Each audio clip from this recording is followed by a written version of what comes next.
The night before prom, my daughter found her dress slashed to pieces after my sister's daughters borrowed it. So I helped her reveal what happened and watched the girls who destroyed it lose their prom court titles. I'm 41, and I've always prided myself on being the kind of parents who shows up, not just physically, but emotionally, mentally, fully present. Maybe it's because I didn't get that growing up. My parents did their best, sure, but best is generous when most of your childhood memories involve being compared to your siblings like you're a car that came off the line with a few screws loose. My younger sister Melissa was always the golden one. My mom used to call her our little ray of sunshine, while I was more like the kid who didn't quite find his footing. But that's fine. I learned early on that praise isn't a currency I could count on, so I stopped chasing it. Instead, I poured everything into building a life I could be proud of, one that felt like mine, not one handed down with strings and guilt attached. I've been raising my daughter Ivy on my own since she was 10. Her mom, my ex-wife Amanda, left in a flurry of tears and dramatic exits after our marriage finally snapped under the weight of her restlessness. She wanted more. Not in the greedy way, just more. More adventure, more space, more everything I wasn't. We parted with bitter civility and split custody at first, but after a year, Amanda called and said she was moving across the country to start over, and that maybe Ivy should stay with me full-time until she settled. That was 5 years ago. She hasn't settled. She FaceTimes once every couple of months, sends postcards from wherever she's landed this time. But Ivy stopped waiting for her to come home a long time ago, and I swore I'd never make her feel like she was second best. Ivy's 16 now, and she's this strange, wonderful mix of fierce and gentle. She plays violin like it's a secret she's telling just to herself. And she has this dry sense of humor that catches people off guard. She's shy but not quiet, if that makes sense. Like she's watching everything, filing it away before deciding whether it's worth her time. When she told me she was nominated for prom court this year, I saw a flash of surprise in her eyes, like maybe just maybe the world was starting to see her the way I always had. I'll admit I got choked up. I know it's just prom, but to her it was everything, especially because the last few years haven't been easy socially.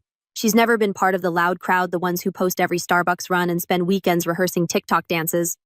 And that was fine by her until high school started turning into a popularity contest she never signed up for. Being nominated, that felt like a win for the underdogs. The dress she chose was a soft slate blue that made her eyes look like storm clouds right before a summer rain. I remember when we first saw it in the shop window. She didn't say anything, just stopped mid-step and stared at it like it had whispered her name. I watched her fingers hover over the fabric, hesitant, like she wasn't sure she deserved to even touch it. I asked if she wanted to try it on, and she just nodded, not meeting my eyes. It fit like it had been made for her. When she stepped out of the changing room, the silence between us was heavy with unspoken emotion. She smiled this small, unsure smile. "Is it too much?" she asked. And I shook my head. "No," I told her. "It's exactly enough. We bought it." I didn't care that it was a little over what I'd planned to spend. That look in her eyes, that confidence, that light, you don't put a price on that. Now here's where the family part comes in. Melissa and I, well, we talk. Not often, not deeply, but enough to keep things from completely crumbling. She's got twin daughters, Bella and Lily, both 17, both cut from the same cloth, as she is sharp, ambitious, and painfully aware of how to climb every social ladder in sight. They've never been cruel to Ivy, not directly, but their version of kindness is thin and transactional. Compliments with teeth. "Oh my God, Ivy, you're so brave for wearing your hair like that." That kind of thing. And I think Ivy always tried to ignore it. She never said much after family gatherings, just got quiet and curled up on the couch with her sketch pad drawing for hours in silence. I figured if she wasn't complaining, maybe it wasn't that bad. That was my mistake.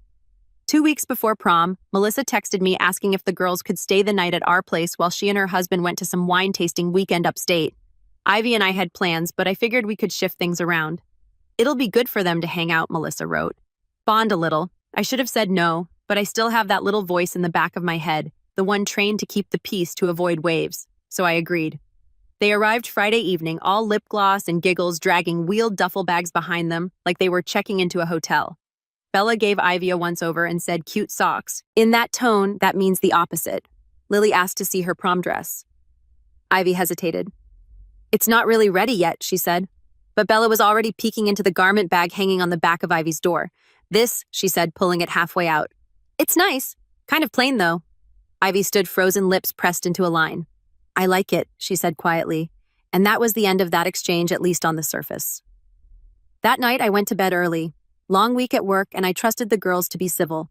I shouldn't have, because what I'd find the next evening would shake something in me loose, something I hadn't even realized was still there. That familiar ache of being the lesser sibling watching someone you love be treated like an afterthought. Except this time, it wasn't me, it was my daughter. And I was about to learn that Melissa's little rays of sunshine, they knew exactly how to cast a shadow. The next morning started normal enough. I made pancakes for the girls, chocolate chip Ivy's favorite. She was quiet, picking at her plate while Bella and Lily talked over each other about prom groups and after parties and whether Ryan or Chase looked better in a tux. Ivy smiled occasionally, but it didn't reach her eyes. I chalked it up to nerves. She had been so excited for prom, but maybe now that it was close, it was getting real. I figured we'd talk later once the twins went out shopping or glued themselves to their phones for a few hours. They stayed all day. I kept waiting for the usual teen exodus to the mall to meet friends anywhere. But they didn't leave, just hovered around, rotating between scrolling, talking, and occasionally accidentally walking into Ivy's room. I could hear them low murmurs that would go silent whenever I walked down the hallway. Once I caught Bella closing Ivy's door behind her in a rush, eyes wide like she'd just been caught shoplifting. "Everything okay?" I asked, and she smiled too quickly.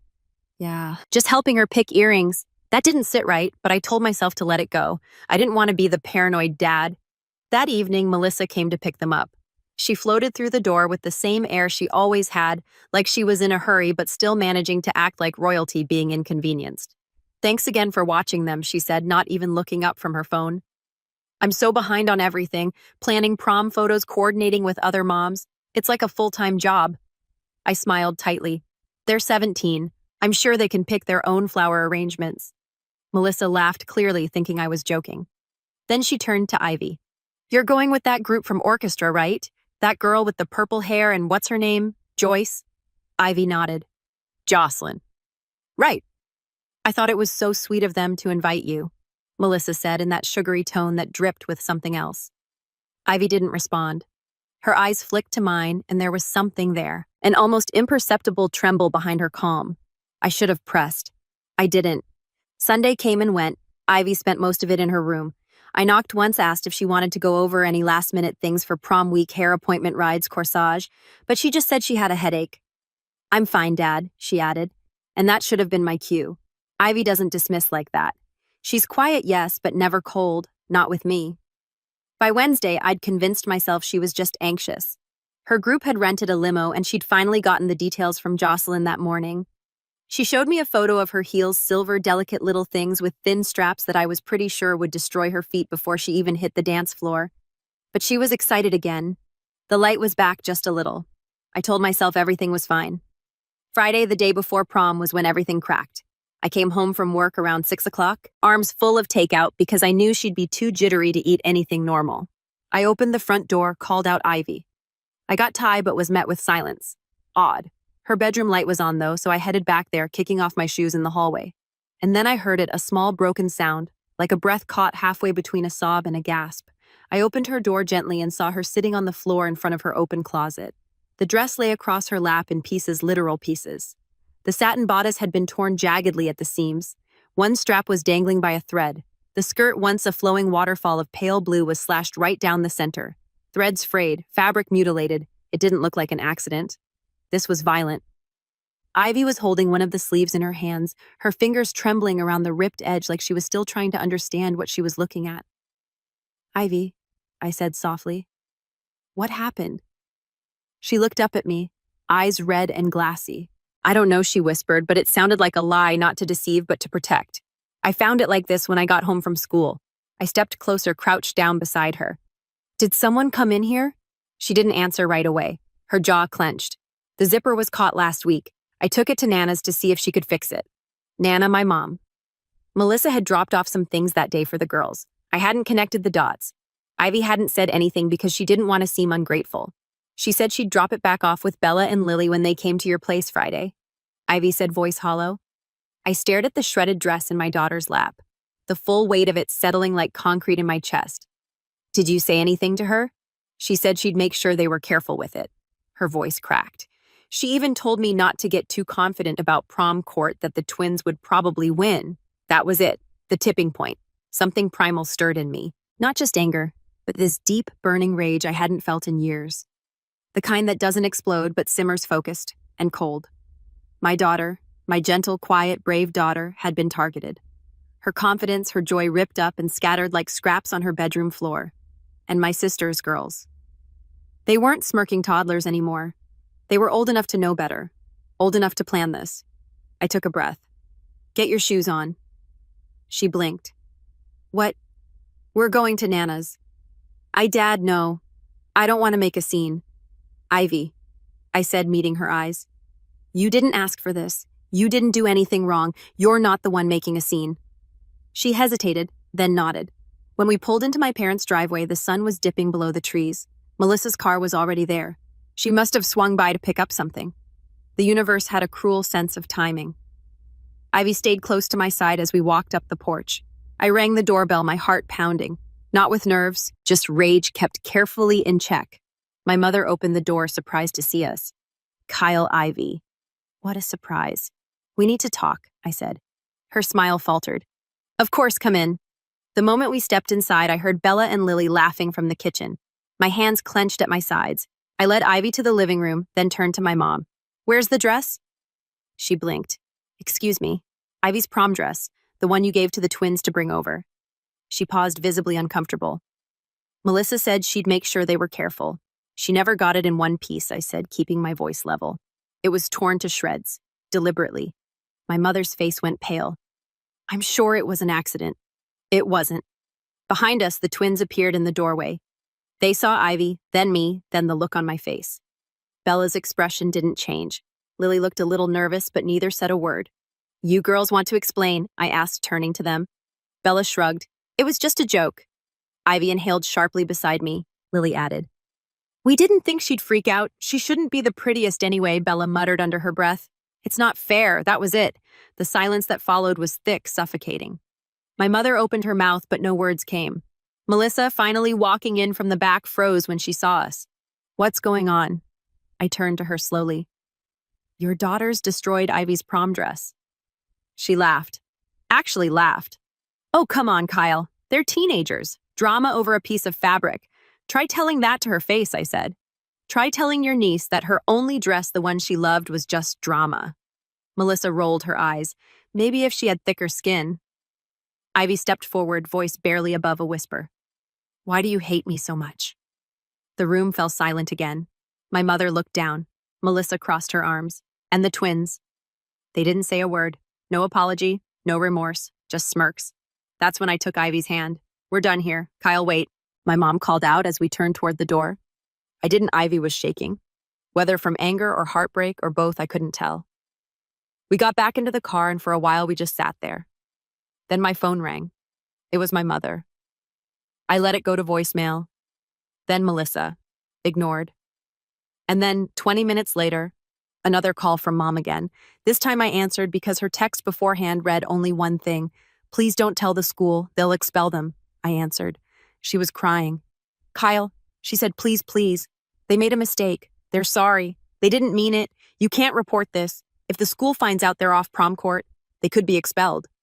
I didn't say anything. I just looked over at Ivy, who was staring out the window, her fingers tracing the hem of her hoodie like she was trying to hold herself together. My mom kept talking, desperate, begging. And that's when something inside me snapped into place. A decision. Not made in anger, but in clarity. Because this wasn't just about a dress. It wasn't even about prom.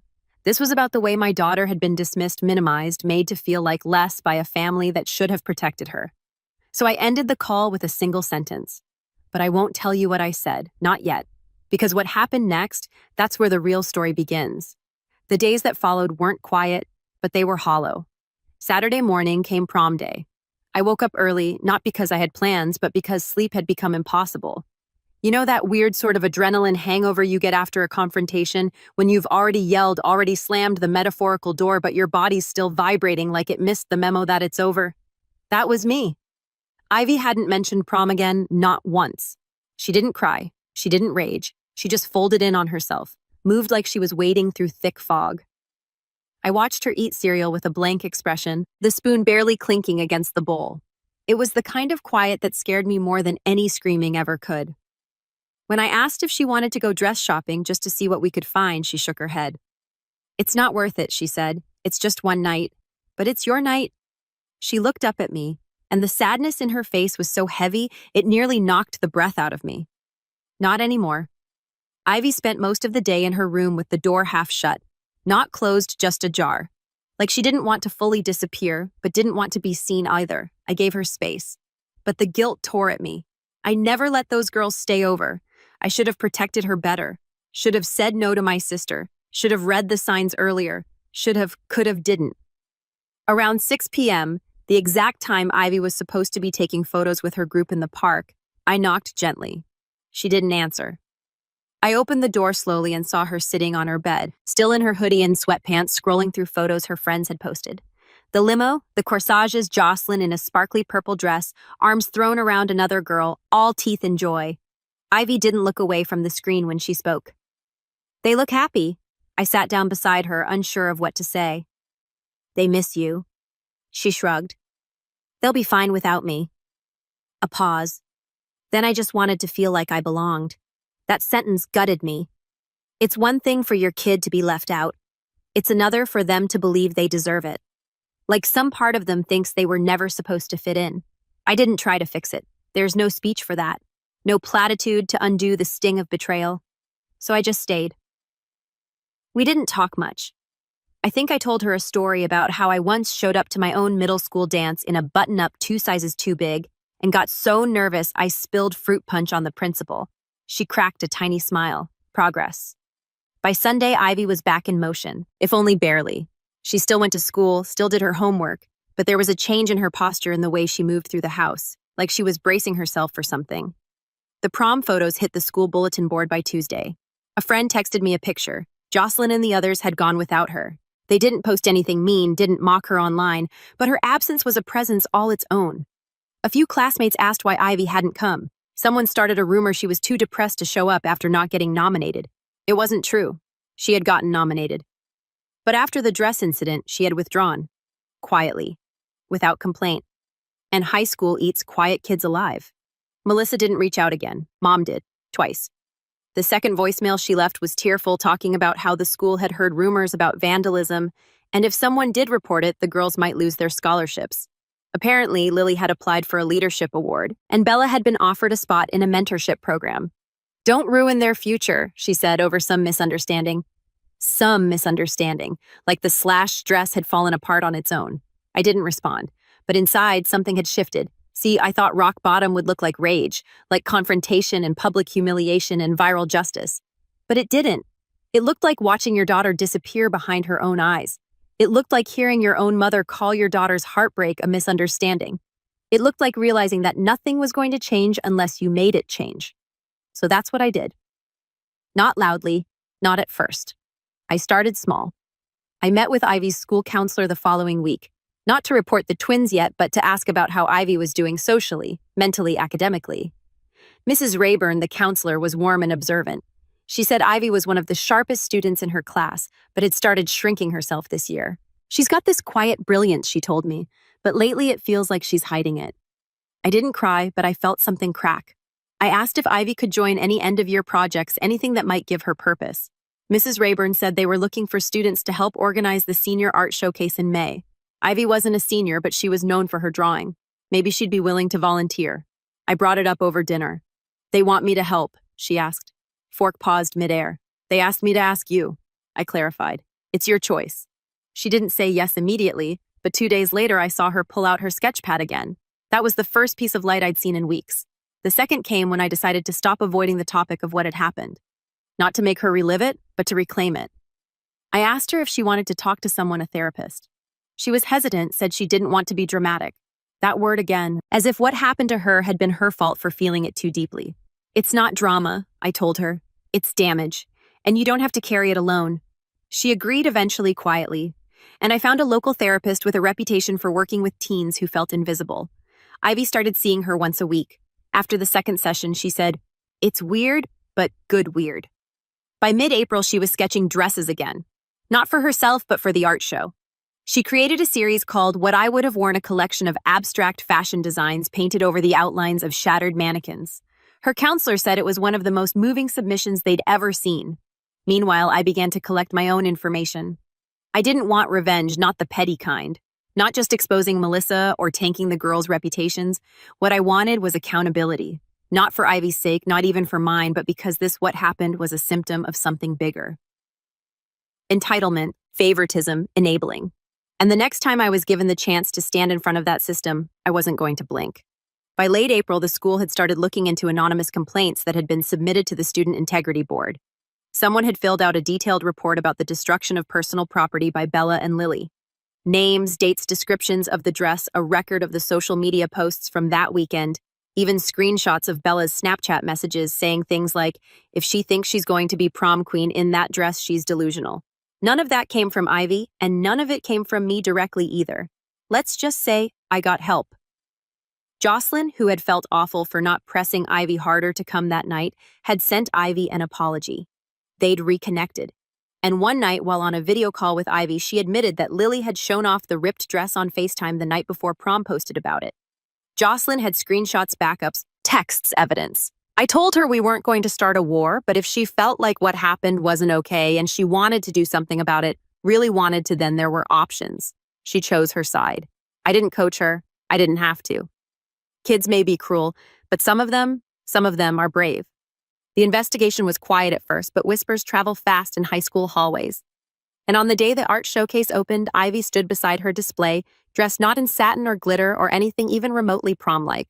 Just a simple black blouse and jeans, but there was a confidence in her stance, a kind of peace. A teacher walked by, paused in front of her work, and said, "This feels like a protest." Ivy smiled. It kind of is. The showcase was a hit. Her sketches were raw, haunting, and beautiful. Several students stopped to take photos. One girl whispered, "This is about prom, right?" And Ivy just nodded. That night, as we drove home, she said, "I think I'm okay now." I didn't say anything right away, just gripped the steering wheel a little tighter. "I still get mad sometimes," she added, "but not at myself." I looked at her, at this kid who had been broken and rebuilt herself piece by piece without ever raising her voice. "You shouldn't have had to go through any of it," I said. She shrugged. "Maybe not, but I did. And now I know how strong I am." There it was. Not closure, but something close to it, something steady. Still, one thing lingered in the air. Justice. Not revenge, but justice. And that was coming. Because a few days later, Ivy got called into the guidance office. And what she learned there, well, that's where things really begin to unravel. The guidance office always made Ivy nervous. She once told me it felt like walking into a room where your entire future was waiting to be stamped. Approved, denied, judged, labeled. Even if you hadn't done anything wrong, you walked in feeling guilty. Like the walls themselves knew your secrets. So when she got called down unexpectedly, her heart pounded. She texted me, "Getting called to Mrs. Rayburn's office." No idea why. I told her to breathe, that it was probably something minor. But in my gut, I knew. I knew it wasn't minor. Because ever since the anonymous report had been submitted with screenshots, timelines, and witness statements, the school had been circling. Quietly, carefully. The Integrity Board, made up of a few teachers and administrators, took these things seriously. Vandalism, harassment, anything that could be classified as bullying with malicious intent. It was all on the table. And when Ivy walked into that office and saw not just Mrs. Rayburn, but the assistant principal, Mr. Hargrove, sitting beside her, she knew it too. "Take a seat, Ivy," Mrs. Rayburn said gently, gesturing to the chair across from them. Her voice was calm, but her eyes were sharper than usual. Ivy sat down slowly. "First of all," Mrs. Rayburn began, "you're not in trouble." That helped, but only a little. "We've been reviewing an anonymous report submitted to the Integrity Board," Mr. Hargrove said. "It contains allegations of property destruction and targeted harassment in connection with this year's prom." Ivy said nothing. Her stomach flipped. "You were the victim in that report." Still nothing. She didn't know what to say. She hadn't filed anything. Mrs. Rayburn slid a folder across the desk.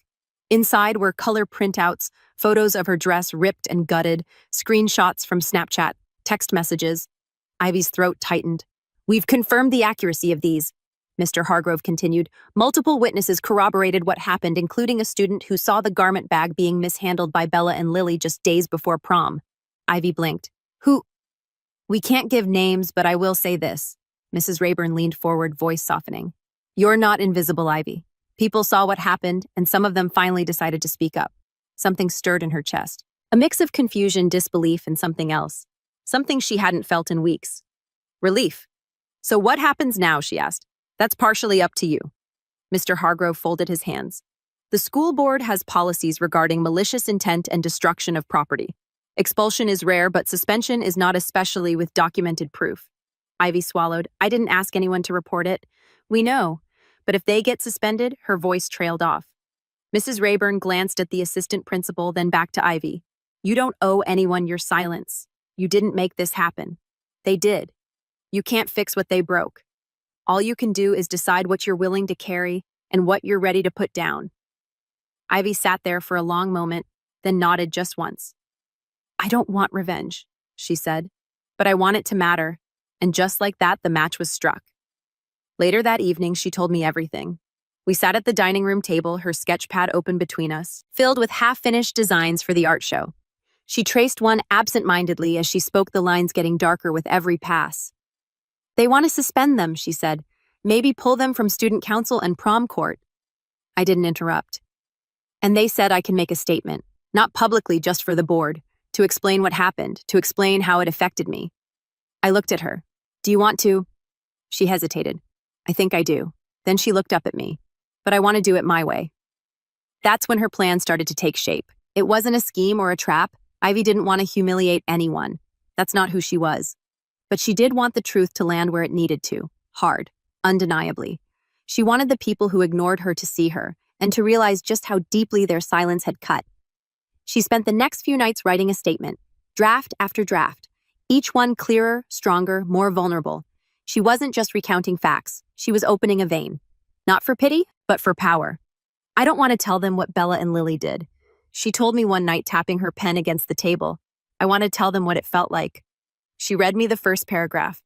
When I walked into my room and saw the dress ripped apart, I didn't scream. I didn't cry. I sat down and stared at it for 30 minutes before I even moved. Because somewhere deep down, I thought maybe I deserved it. Maybe I had gotten too happy, too hopeful. And that's the part that hurts more than the dress that I believed them. I had to excuse myself for a moment, told her I needed to check on the laundry. But in reality, I just stood in the hallway for a minute, pressing my fingers into my eyes until the tears backed off. She submitted the statement the next morning, and that would have been enough. But then something unexpected happened. One of the senior teachers, Ms. Galvez, Ivy's English Lit mentor, asked if she'd be willing to read part of it aloud during the senior showcase assembly. They were doing a segment on student voices, and Ivy's statement had moved several staff members to tears. At first, she said no, but then a few hours later, she changed her mind. I want to do it, she told me. You sure? She nodded. It won't be just for them, it'll be for me. The school approved it, and suddenly there was a spotlight waiting for Ivy, a real one, on stage in front of her classmates, her teachers, and most importantly, the very people who had tried to dim her. While she rehearsed her speech, I began laying a few quiet foundations of my own, because this wasn't just Ivy's story anymore. It was mine too. See, I'd spent years being the lesser sibling, the disappointment. I'd taken the backseat, the high road, the quiet dignity route more times than I could count. And where had it gotten me? A mother who begged for silence, not justice. A sister who taught her daughters that cruelty was a form of dominance, and a daughter who nearly lost her sense of worth because no one in the family thought she'd fight back. I wasn't going to be quiet anymore. I began compiling everything. A timeline, a folder of texts Melissa had sent, her deflection, her dismissal. I made a point to speak to the school's parent board anonymously. Melissa was on it, and I knew they'd be interested to learn about the kind of parenting she actually condoned. I didn't smear. I didn't lie. I just told the truth. Pointed, measured, undeniable. I also reached out to a local community art center, the same one where Ivy used to take Saturday morning sketching classes. I told them about her prom project, about the What I Would Have Worn series, about how it resonated. They offered her a spot in their summer youth showcase. I don't have to compete for it, she asked when I told her. No, I said, you already earned it. But the biggest move came when the school asked if I wanted to sit on a panel discussion about bullying and student mental health for their annual parents' forum. Apparently, my name had come up after several teachers mentioned how involved I'd been in Ivy, and that was my moment, to speak, to show up, not just for Ivy, but for every kid like her, for every parent who had stayed silent to keep the peace. The week of the assembly arrived with a strange calm. Ivy was nervous but ready. She practiced in front of the mirror, then in front of me, then finally on the stage at rehearsal. Each time her voice got a little steadier, each word cut a little deeper. And on the night of the showcase, the auditorium was packed. Students, parents, teachers, staff. Bella and Lily sat in the third row with Melissa. Ivy stood backstage holding her speech in both hands. "I'm not scared," she whispered. "I know I said, but it's okay if you are." She turned, met my eyes. "Not anymore." And then they called her name. She stepped into the light. And what she said next, what she became in that moment, that changed everything. But I'll save that for later. Because while the truth was finally being spoken, the consequences, they were just beginning to fall. The room was silent when Ivy stepped onto the stage. Not the kind of silence that feels polite or passive, but the kind that leans forward. Breath held, eyes fixed. The kind of silence that knows it's about to witness something important. She stood center stage under the spotlight wearing a black turtleneck and jeans, hair pulled back, no makeup. No sparkles, no glitter, no costume. Just herself. Calm, steady, unshaken. And then she spoke. "When people say high school is about finding yourself," she began, her voice clear, "they don't tell you how many people will try to take that away from you first." A pause. No movement from the audience. "I was nominated for prom court this year. It surprised me. Not because I didn't think I deserved it, but because for the first time, it felt like someone else did too." She glanced up. "And then 3 days before prom, my dress was destroyed. Not ruined in a spill, not ripped by accident. It was slashed piece by people I trusted. People who told me she shouldn't be the prettiest anyway." A quiet gasp rippled through the crowd. Melissa stiffened in her seat. Bella's face paled. Lily stared down at her lap. "They didn't just cut a dress," Ivy said, her voice gaining weight.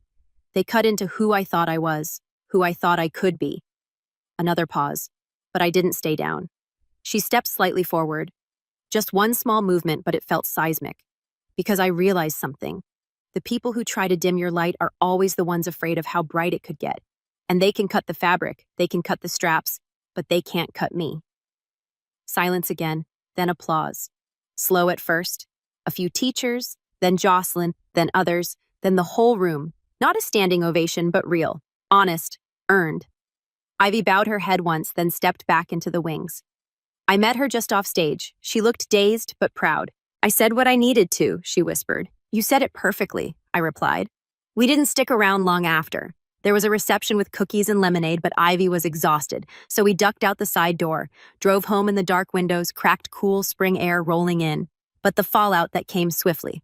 The next morning, I got a call from the assistant principal. The integrity board had concluded its review. The evidence combined with Ivy's statement had been more than enough. Bella and Lily were officially suspended for 1 week, stripped of all extracurricular positions, banned from student council and the upcoming student leadership retreat, and most significantly disqualified from prom court retroactively. They weren't expelled. That would have been overkill. But the message was clear. This school would not pretend this didn't happen. And their actions weren't just high school drama. Melissa predictably lost her mind. She called me that afternoon, voice sharp and shaking. "Are you proud of yourself, Kyle? You've destroyed their entire senior year." "I didn't destroy anything," I said evenly. "They did that themselves. They're just girls. They made a mistake. They weren't girls when they slashed a 16-year-old's dress and laughed about it." She scoffed. "So this was your big moment, huh? You've been waiting for a way to get back at me since we were kids." That one caught me off guard. I laughed, not because it was funny, but because it was so wildly off base it didn't even sting. "This isn't about you, Melissa. It never was." "Oh, please," she snapped. "You've always been jealous. Mom loved me more, and you've been trying to punish me for that since high school." And there it was, the deep, rotten root of it all. I took a breath. "I was never jealous," I said calmly. "I just got tired of pretending your version of love was normal." She went silent. I continued. "You taught your daughters that winning matters more than kindness, that being pretty matters more than being good. And now when that's come back to bite them, you're blaming everyone else. But you raised them, Melissa. You handed them the scissors." She hung up, and I knew that was the last time we'd speak for a long while. 2 days later, I got a letter from my mother. A real letter. Handwritten. 3 pages long. The first page was defensive, full of phrases like, "I didn't know, and they didn't mean to hurt anyone." The second page tried guilt. "You're tearing the family apart." Ivy could have handled it privately. But the third page, that one cracked something open. It was an apology. Not perfect, not sweeping, but real. She admitted that she looked the other way, that she downplayed things because it was easier, that she didn't want to believe her granddaughters were capable of cruelty, so she chose not to look too closely. She ended it with, I failed you when you were young, and I failed her now. I'm so sorry. I didn't respond right away. But Ivy read the letter and she said quietly, "It's a start." And it was. Small, late, but a start. The school year wound down. Ivy finished her final exams with straight A's. She accepted the offer to have her art featured in the local showcase. We started planning a quiet trip for the summer, just the two of us. Somewhere calm, somewhere she could breathe.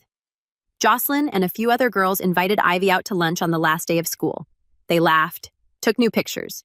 Not the ones where Ivy's the blurry friend in the background. These had her front and center, chin lifted, eyes bright. As for Bella and Lily, they returned to school after their suspension and kept their heads low. They avoided Ivy entirely. No apology, no confrontation, just silence. But they were no longer admired, no longer untouchable. People saw them differently now, because truth once spoken has a way of sticking. At the art showcase that summer, a woman approached Ivy after the event. She said she worked at a local nonprofit that offered summer internships to high school students interested in design and advocacy. She'd seen Ivy's collection, what I would have worn. She said it moved her. "You have something to say," she told Ivy, "and the world needs to hear it." Ivy looked at me wide-eyed.